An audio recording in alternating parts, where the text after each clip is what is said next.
औज़ु बिल्लाहि मिनश्शैतानिर्रजीम बिस्मिल्लाहिर्रहमानिर्रहीम। आज हम हायर ऑर्डर डिफरेंशियल इक्वेशंस की सीरीज़ का एक और लेक्चर जो है वो आपके साथ कर रहे हैं, जिसकी कंटिन्यूटी को बरकरार रखना आपकी ज़िम्मेदारी है। अब हम यहाँ पर आज जो हम करने जा रहे हैं वो देखेंगे कि एक से ज़्यादा जो इसमें मैसेज मिलेंगे हमारे पास इस क्वेश्चंस के अंदर। तो सबसे पहली बात तो ये है कि ये हमारे पास एक है, ये सूरत हाल है कि हमारे पास ये डिफरेंशियल इक्वेशंस है और इसके ऊपर एक और पावर मैंने डाल दी है। स्केयर ना भी डालता तो कोई फ़र्क नहीं पड़ता। फिर दूसरा ये टू कॉज एक्स से हमने हल करने की, राइट हैंड साइड पर टू है, उसके साथ ही मैंने और करके ये लिखा है कि अगर ये कॉज के लिए हल हो रहा है वही चीज़ ये साइन के लिए भी हल हो रही होगी। यानी बिल्कुल लास्ट में जाकर लास्ट स्टेप में कॉज और साइन के सवाल के सॉल्यूशन में चेंजिंग आएगी। आप मैं कॉज के साथ करूँगा, आप साइन के साथ ज़रूर कीजिएगा। कांस्टेंट अलबत्ता वो रखने ज़रूरी हैं जो इसके साथ कॉज के साथ अटैच होंगे, जो कि 2 है, तो यहाँ पर भी 2 रखना ज़रूरी है। फिलहाल आप 2 कॉज एक्स की बजाय 2 साइन 3x, 2 यानी कि आप बहुत ज़्यादा कर सकते हैं। इस एंगल की बजाय 1x है ये हमारे पास एंगल, आप इसके अंदर 3 एक्स लिख सकते हैं, 4x लिख सकते हैं, 2/3 लिख सकते हैं, यानी कोई भी कांस्टेंट जो है वो इसके साथ अटैच किया जा सकता है। अब यहाँ पर फ़िलहाल मैंने 1 रखा है। अ, आप चाहें तो यानी 1x लिखा है, अगर चाहें तो 2/3x लिख लें या 7x लिख लें हमारे पास। उसके बाद हम आते हैं जी, या -7x लिखें। अगर साइन होगा तो माइनस जो है वो बाहर आ जाएगा और बाकी -7x में साइन -7x में एंड साइन नेगेटिव से बाहर आ जाता है तो माइनस साइन 7x हो जाएगा, और कॉज में -7x एक इवन फंक्शन है तो लिहाजा वो 7x ही लिखा जाएगा। अब हम करते हैं जी इस सवाल को हल। तो सबसे पहले जो हमारा तरीक़ेकार रहा है वो हमारे पास ये रहा है कि हम ऑक्सिलरी इक्वेशंस को पहले सॉल्व करते हैं, इसकी डिफरेंशियल इक्वेशंस को। इसको हम वाइड फोर्थ यानी d4y/dx4 इस नोटेशन में भी लिख सकते हैं। 2d2y/dx2 प्लस 1 और इसका होल का स्क्वायर, नहीं प्लस y होगा फिर उसकी जगह अगर हम लिखेंगे। और फिर अगर हम d/dx ऑपरेटर में चेंज करते हैं तो इस 1 की जगह 1y लिखा जाएगा। ये हमारे पास इसके अंदर लिखा जाएगा। ऑपरेटर्स जो से हैं वो इसके मुताबिक चेंज होंगे। स्क्वायर्स को भी ओपन करके फिर हमें ये करना पड़ेगा। फिलहाल ये सारी चीज़ें हमारे पास हैं, हमने ये पहले लेक्चर में डिस्कस कर चुके। तो सबसे पहले तो जी हमारे पास इसमें देखना है कि कितने रूट्स हमें दरकार मालूम होंगे। चूँकि ये देखें इसकी पॉलिनोमियल डिग्री डी है, ये पॉलिनोमियल है इन डी, और इसकी जो मैक्सिमम पावर है वो 8 है, 4 नहीं है। क्योंकि ये 2 जो है ये इसके साथ मल्टीप्लाई होगा तो हमारे पास बेशक इसको बाद में ओपन करके भी देख लेंगे तो ये 8 है, तो इसके 8 रूट आने चाहिए हमारे पास। हम ये कह कर कि भी हमें मालूम नहीं है, हमें मेथड नहीं आता, हम जो है इस बात से एक्सक्यूज़ नहीं बना सकते। हमें 8 रूल्स लाज़मी चाहिए इस डिफरेंशियल इक्वेशंस को सॉल्व करने के लिए।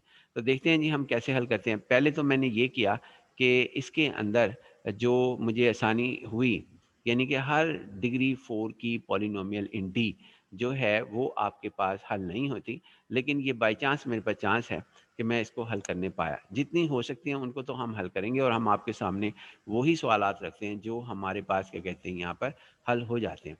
तो 2d को हमने जो है 2d स्क्वायर, यानी ये जो 2d स्क्वायर है इसको हमने d square plus d square लिख दिया, और उसके बाद d स्क्वायर कॉमन ले लिया d4 प्लस d स्क्वायर में, तो ये कॉमन ले लिया और यहाँ 1 कॉमन ले लिया। उसके बाद ये स्क्वायर जो है ये आपका एज इट आता रहेगा यहाँ पर, और उसके बाद ये D square plus 1, D square plus 1 का होल स्क्वायर जो है वो लिखा गया। इस स्क्वायर को मैंने इधर भी लिख दिया क्योंकि ये पावर 1 है इसकी, d square plus 1 whole raise to power 1 हमारे पास लिखा गया, यहाँ पर लिखा हुआ होता है, ये हम सब जानते हैं कि जहाँ कहीं नहीं लिखी होती होल पावर, ये हमारे पास 1 है। और फिर उसके बाद 1 को 2 से मल्टीप्लाई किया तो हमारे पास इसमें 2 आ गया, और फिर हमारे पास इसमें यहाँ पर आगे हमारे पास क्या है जी, इसके अंदर इसमें डी स्क्वायर प्लस 1 का होल स्क्वायर आगे लिखा गया, और फिर हमारे पास इसके अंदर इसमें यहाँ पर डी स्क्वायर प्लस 1 ये फैक्टर बने और उसके बाद d square is equal to -1 का under root d is equal to plus minus iota हमारे पास आ गया। क्योंकि ये इसको हल किया, इसके अंदर जो बनेंगे वो 4 फैक्टर बनेंगे।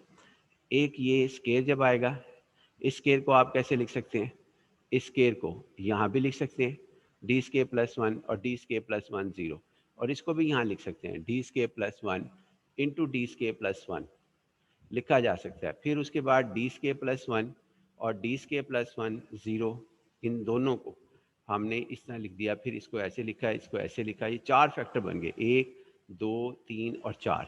फिर उसके बाद हमने इनका प्लस माइनस आयोटा हमारे पास आया, और फिर ये d is equal to plus minus iota आया और d is equal to plus minus iota इसका आया। यानी ये हमारे पास क्या कहते हैं, ये रूट्स आए, डी स्केयर प्लस का ये आ गया, इसका रूट ये आ गया, इसका रूट ये आ गया, इसका रूट ये आ गया, और ये टोटल प्लस माइनस को शामिल करें तो दो दो रूट्स बनते हैं, और टोटल जो हम शामिल करें तो ये 8 रूट्स हमारे पास बन जाते हैं। जो कि हमने कहा था कि इसकी डिग्री जो सी है ये 4 नहीं है बल्कि 8 है इसको मिलाकर। तो लिहाजा ये हमारे पास क्या कहते हैं, इसके अंदर ये रूट्स बन गए 0 प्लस माइनस आयोटा। और उसके बाद हमारे पास क्या कहते हैं, कॉम्प्लेक्स रूट्स बने। और एक और चीज़ इसमें सामने आई, वो भी आप याद रखिएगा कि ये रिपीटेड कॉम्प्लेक्स रूट्स हैं। इससे पहले लेक्चर में हमने किसी जगह भी रिपीटेड कॉम्प्लेक्स रूट्स को डिस्कस नहीं किया, तो आज हम इसको भी चांस हमारे पास मिल गया कि हम रिपीटेड कॉम्प्लेक्स रूट्स को कैसे डिस्कस करते हैं। तो ये जो ज़ीरो है ये यहाँ लिखा जाएगा ई रेज़्ड टू पावर 0x, और उसके बाद यहाँ पे ना कांस्टेंट लिखे जाएंगे। अगर 4 दफ़ा है तो ये 3 डिग्री की पॉलिनोमियल लिखी जाएगी, 3 डिग्री की पॉलिनोमियल इधर होगी, और उनके साथ जो कांस्टेंट्स आएंगे a1 plus b1x plus c1x के प्लस e1x क्यूब। और ये कॉस के साथ अगर ये 10 होंगे, यानी ये 4 टाइम्स रिपीटेड की बजाय ये 10 हो जाते, तो फिर यहाँ पर आपके पास क्या कहते हैं, इधर यहाँ पर आपके पास इस जगह पर अगर ये 4 की बजाय 10 हो जाते तो 9 डिग्री तक पॉलिनोमियल आनी थी, और साथ पे कॉज आना था। दूसरी दफ़ा भी यही आना था साइन के साथ। ये जो 1x लिखा हुआ है ये हमारे पास इसकी वजह से है, यानी आयोटा का कोफिशेंट, आयोटा का कोफिशेंट इस टाइम 1 है, चूँकि इसके साथ हमारे पास क्या कहते हैं, यहाँ पर 1 लिखा हुआ है, हर एक के साथ 1, ये 1 हमारे पास है हर एक के साथ हमारे पास, तो 1 है इसका। इसी वजह से ये कॉज 1x हमने यहाँ पर लिखा है, यानी 1x, ये कॉज 1x हमने लिखा है, और इसी तरह साइन 1x हमने यहाँ पर लिखा है। और उसके बाद हमारे पास क्या कहते हैं, ये लिखा गया इसमें, यानी a2 प्लस b2x, इसमें भी 3 डिग्री पॉलिनोमियल साइन 1x और कॉज 1x के साथ, और इसमें भी 3 डिग्री की पॉलिनोमियल। और यहाँ पर ये लिखा जाता है e की पावर 0 जो है वो इधर लिखा जाता है, यहाँ पर e की पावर 0x। अगर 2 होता तो e की पावर 2x हो जाता। अगर इस 1 की जगह हमारे पास क्या कहते हैं, यहाँ पर इस 1 की जगह कोफिशिएंट जो है वो आपके पास 2 होता इस 1 की जगह, तो यहाँ पर ये इस 1 की जगह 2 होता, 3 होता, 2/3 होता, 0.7 होता, या कोई भी रियल नंबर होता, तो वो यहाँ पर आ जाना था। इन दो जगह पर, इन दो जगह पर हमारे पास आ जाना। और इधर इसका डिसीजन जो है वो रिपीटेड रूट्स के ऊपर होता है, और यहाँ पे भी रिपीटेड रूट्स के ऊपर हमारे पास मौजूद है। 4 टाइम्स है तो 3 डिग्री तक पॉलिनोमियल लिखेंगे, अगर बाकी चेंजिंग नहीं आएगी। अगर ये 1 डिग्री पॉलिनोमियल होता, यानी कि 1 डिग्री हमारे पास पॉलिनोमियल हमारे पास होता, तो उस सूरत हाल के अंदर आपके पास क्या होना था, उस सूरत हाल में 1 डिग्री, यानी कि मैं ये कहना चाह रहा हूँ कि अगर आपके पास यहाँ पर ये एक ही रूट होता जैसा पहले होते हैं, तो फिर ये यहाँ पर एक कांस्टेंट आना था, और जैसा हम पहले भी लिखते थे ये हमारे पास, और ये ना आता, यानी a1 cos 1x जैसा हम पहले लिखते थे, और यहाँ पर भी हमारे पास यही आना था। यानी कैसे, a2 या जो भी नाम रखते थे पहले हम a b रखते थे, अब a1 a2 साइन 1x हमारे पास आ जाएगा।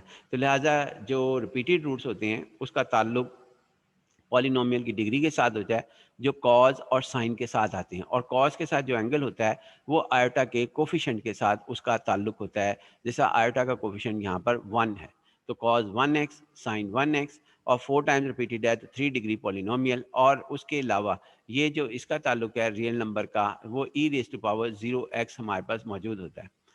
आगे चलते हैं जी, ये इस तरीके से रिपीटेड रूट्स को हम लिखते हैं। और अगर ये सवाल सिर्फ़ और सिर्फ इतना होता, अपना क्या कहते हैं सवाल में, ये सवाल का जवाब कम्प्लीमेंट्री सॉल्यूशन कंप्लीट है। अगर ये सवाल हमारे पास ऐसे होता, मैं आपको दिखाना चाहूँगा कि अगर सवाल हमारे पास ऐसे होता, मैं थोड़ा-सा व्यू भी ज़रा छोटा करना चाहूँगा इसका, ताकि मेरी बात को बेहतर तरीके से समझा जा सके। यानी मैं ये कहना चाह रहा हूँ कि अगर इसकी जगह ज़ीरो होता, यानी इसकी जगह ज़ीरो, अभी इसको हल नहीं किया हमने, यानी अभी कम्प्लीमेंट्री सॉल्यूशन पहले स्टेप पे कर रहे हैं, तो d4 plus 2d square plus 1 का होल स्क्वायर इंटू वाई होता, तो इसका जवाब जो होना था वो हमारे पास यहाँ पे कंप्लीट था। यानी ये इसको जनरल सॉल्यूशन हम कहते, और ये हमारे पास यहाँ पर कंप्लीट हो जाता। तो लिहाजा ये हमारे पास इसके अंदर इस सवाल का जवाब मौजूद होना हो आ जाता। लेकिन चूंकि इसके अंदर हमारे पास हमने देखा है कि यहाँ पर 2 cos x है, तो वाई पी निकालना पड़ेगा, अदर देन ज़ीरो है।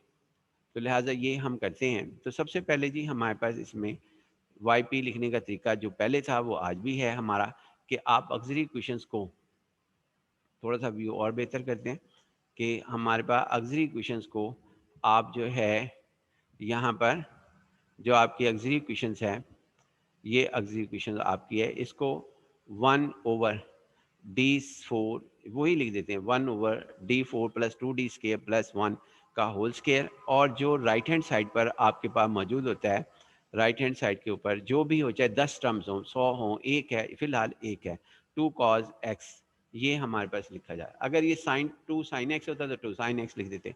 अब हम इसको जो है यहाँ पर इसको हल करते हैं अपने प्रीवियस मेथड से, या हम जो है यहाँ पर इसको, अगर कोई प्रीवियस मेथड आएगा तो प्रीवियस के मुताबिक, नया मेथड आएगा तो नए मेथड के मुताबिक हम काम करेंगे, जिससे यहाँ पर रिपीटेड कॉम्प्लेक्स रूट्स आ गया।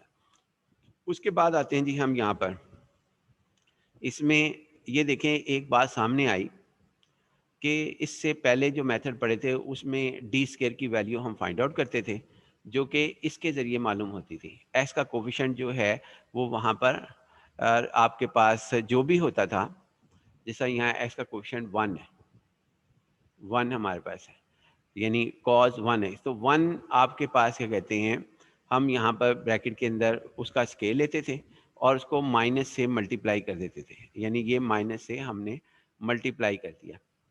तो ये अगर कॉज यहाँ पर आपके पास क्या कहते हैं कॉस 2x होता, तो हम 2 का स्केल लेते और माइनस से उससे मल्टीप्लाई करते। फिलहाल ये 1 का स्केयर और उसे माइनस से मल्टीप्लाई करेंगे तो -1 आ जाएगा, जो कि डी स्केयर की वैल्यू आएगी।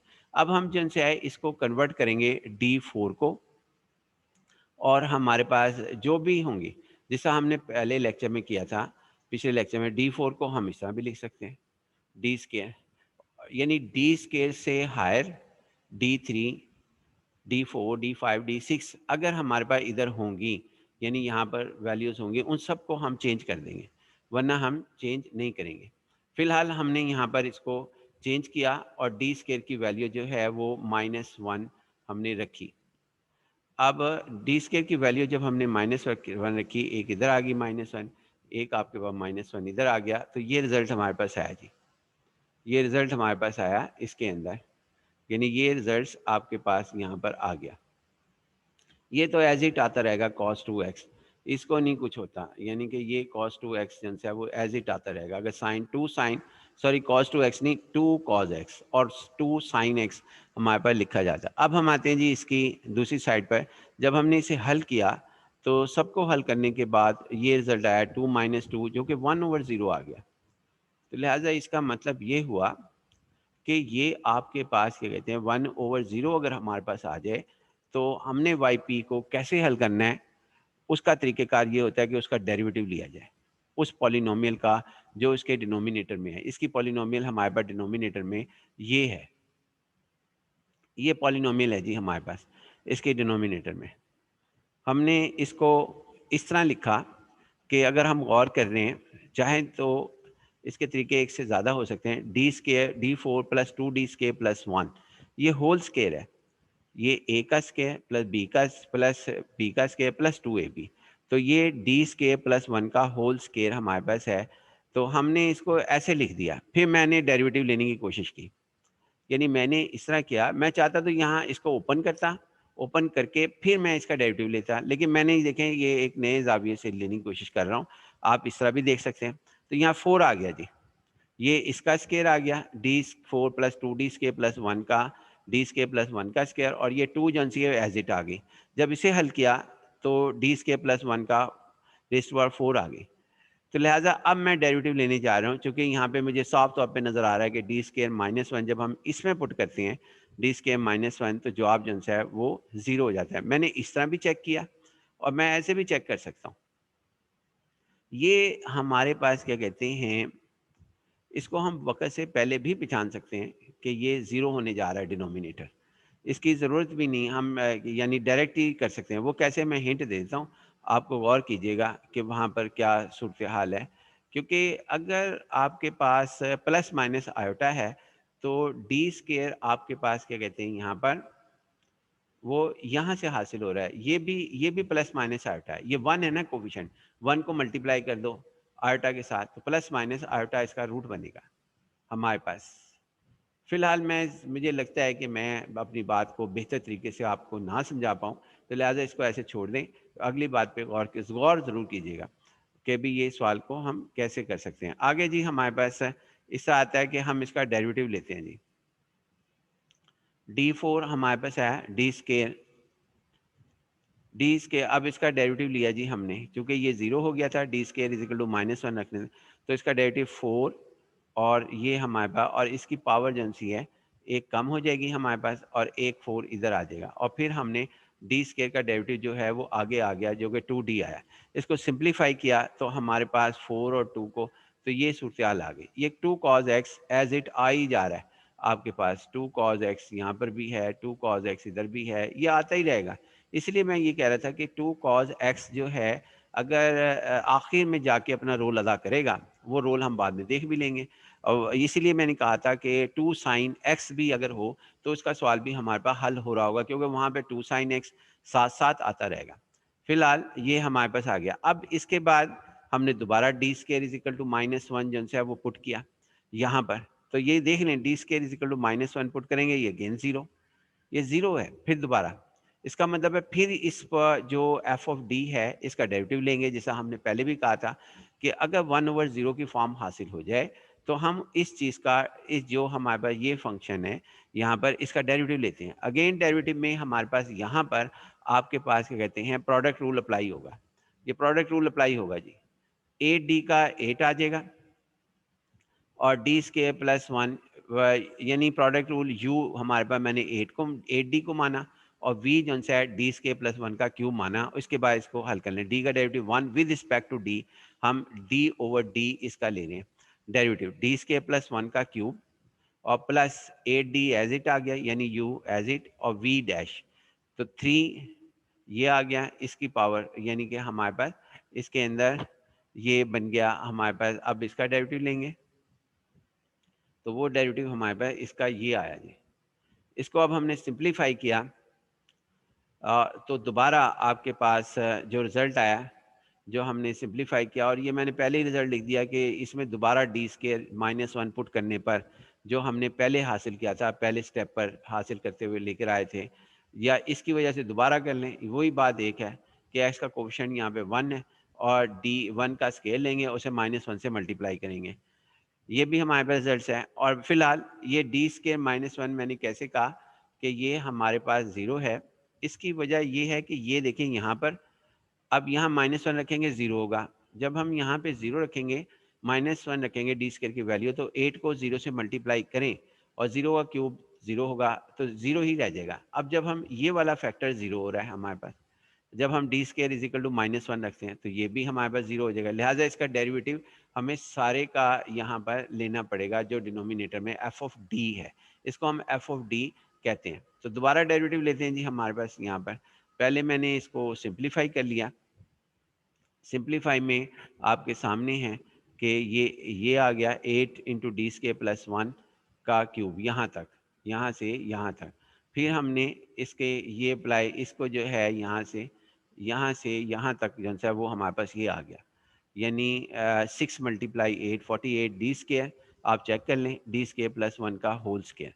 और डी स्केयर की वैल्यू चूँकि आपके पास -1 पुट करने से हमारे पास रिजल्ट 0 ही आया था, वही हमने किया। अब हमने ये करने जा रहे हैं यहाँ पर, फिर दोबारा इसको हल किया जी, 8 को हल करें तो ये 8 और 3 24, यानी ये 3 नीचे आया तो 24, और 2d उसका आगे डेरिवेटिव था, ये 2 और ये d, तो 48 हमारे पास आ जाएगा, जो कि मैं बाद में कर दूंगा। 48d डी स्केयर प्लस 1 का होल स्केयर। फिर इसका डेरिवेटिव लें, इस पे आप प्रोडक्ट रूल अप्लाई कर दें। ये 48d स्केयर हमारा u है और d स्केयर प्लस 1 का होल स्केयर v है।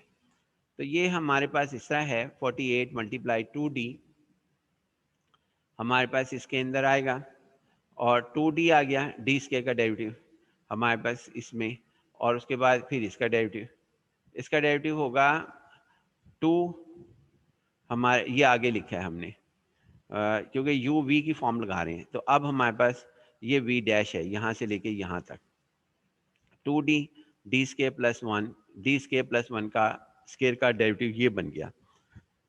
उसके बाद हमने इसमें गौर किया तो हमें पता लगा कि इसमें से कॉमन निकलनी है कुछ चीज़ें, और वो कॉमन हमारे पास क्या है। एक तो कॉमन है 48, ये हमारे पास। दूसरा, इसके अंदर डी कॉमन है, ये सब में है, 48 भी है और उसके बाद डी भी है, और इसके अलावा D square plus 1 single power 1 वो भी कॉमन है, वो हमने यहाँ पे लिख दिया।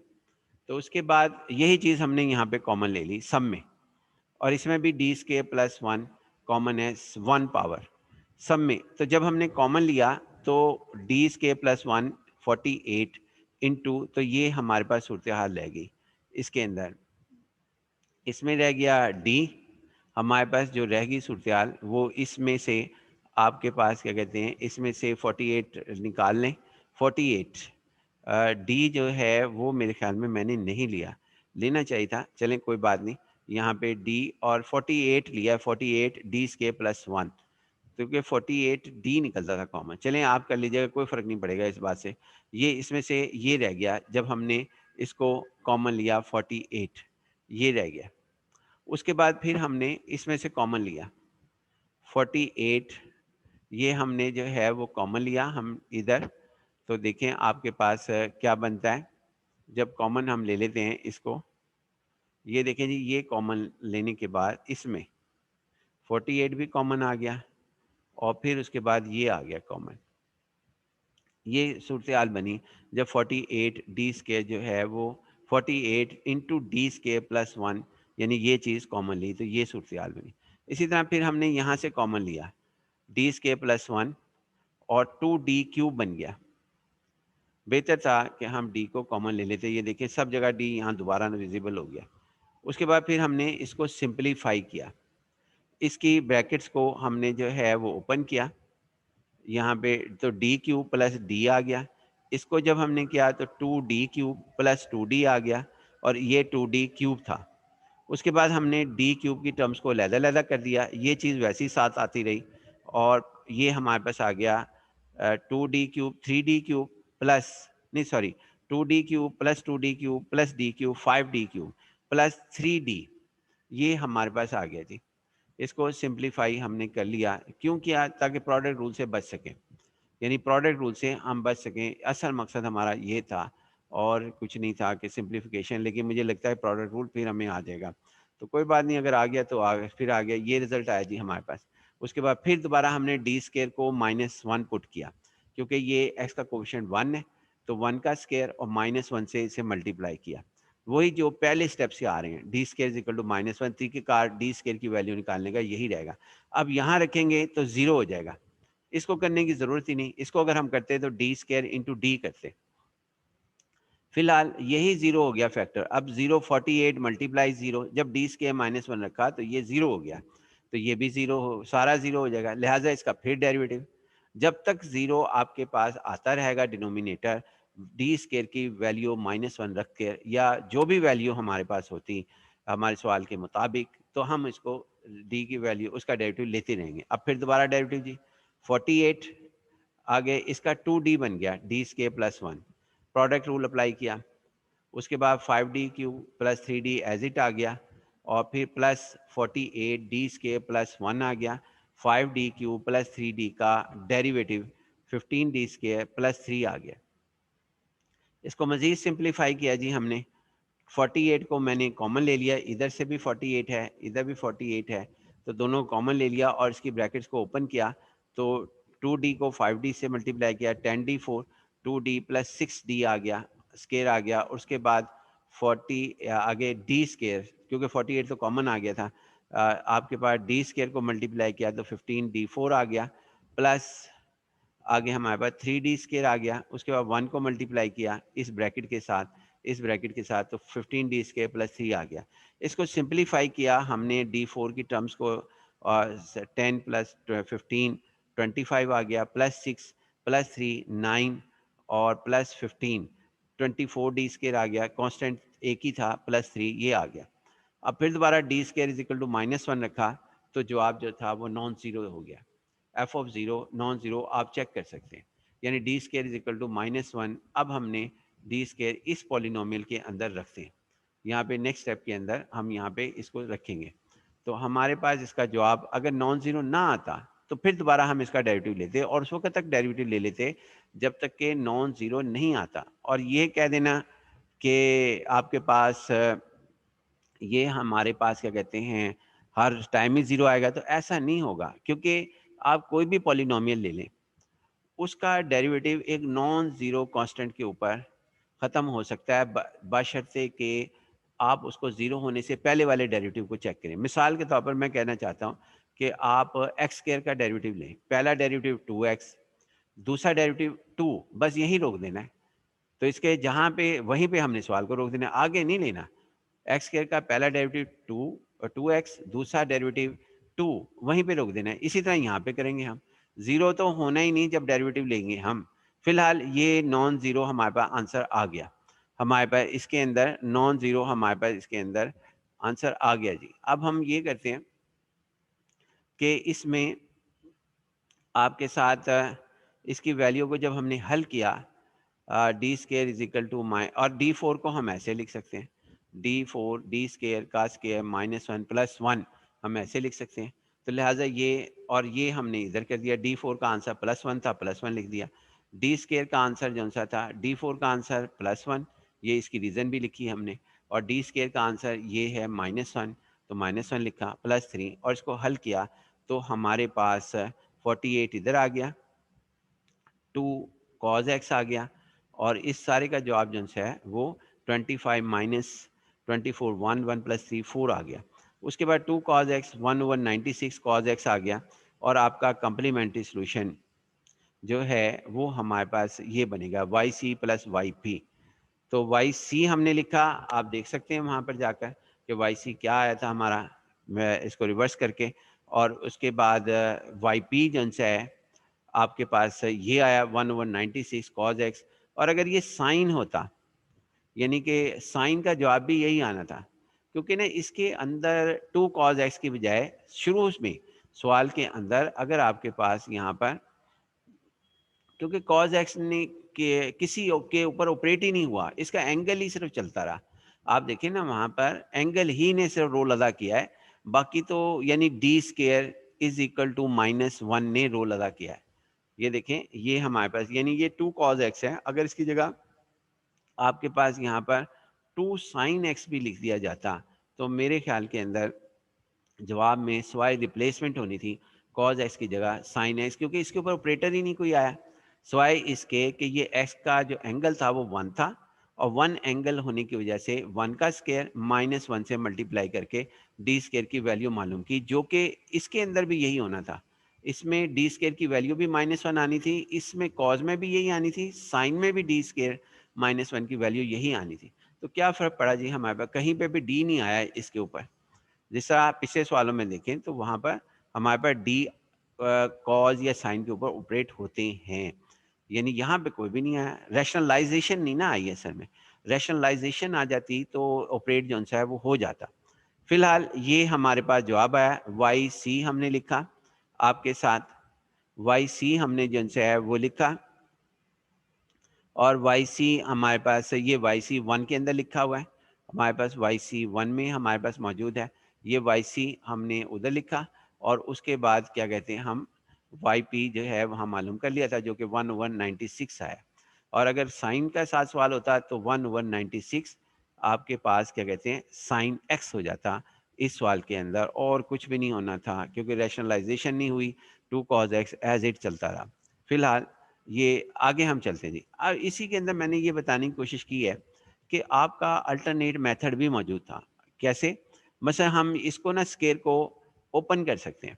मसलन मैंने ये फार्मूला लिखा है A plus B plus C का square, A square plus B square plus C square, पहले 2ab फिर 2ac, यानी ए को पहले बी से मिला दिया, ए को बी से मिलाया, फिर फिर ए को सी के साथ मिलाया हमने, ए को सी के साथ मिलाया, फिर उसके बाद हमने यहाँ पर बी को सी के साथ मिलाया और साथ साथ 2 मिलाते रहे। यही हमने यहाँ पे फार्मूले का अप्लाई किया। तो आप इसके अंदर इसको हम ए कह लेते हैं D4 को, और बी को हम ये कर लेते हैं डी स्केयर, और सी को 1 कह लेते हैं। यानी ये हमारा ए बन गया, ये बी बन गया, और ये सी बन गया। और जब हमने इसे खोला तो फिर हमारे पास पॉलिनोमियल ये थी। अब उसके बाद फिर आपने डी स्केयर, यानी इसमें D8 को चेंज करना था, जो कि d square raise to power 4 हो जाना था। जब हमने इसको चेंज करना था तो d square raise to power cube हो जाना था, और इसको चेंज करना था तो d square raise to power 2 हो जाना था। इसको तो हमने चेंज ही नहीं करना था, क्योंकि डी स्केयर और एंड की हायर पावर को हम चेंज करते हैं, डी स्केयर को चेंज नहीं करते हम, ना डी को चेंज करते हैं। तो लिहाजा इसके अंदर आप इसको ऐसे भी हल करके देखना, जो आपको तरीक़ेकार पसंद हो, दोनों में से कोई तरीक़ेकार आप इख्तियार कर लेना, उससे आपका सवाल जन से दोनों तरीक़ों से दुरुस्त होगा इंशाअल्लाह। बाकी इंशाअल्लाह जी हम नेक्स्ट लेक्चर के अंदर डिस्कस करेंगे। अल्लाह हाफ़िज़ जी। अस्सलाम वालेकुम।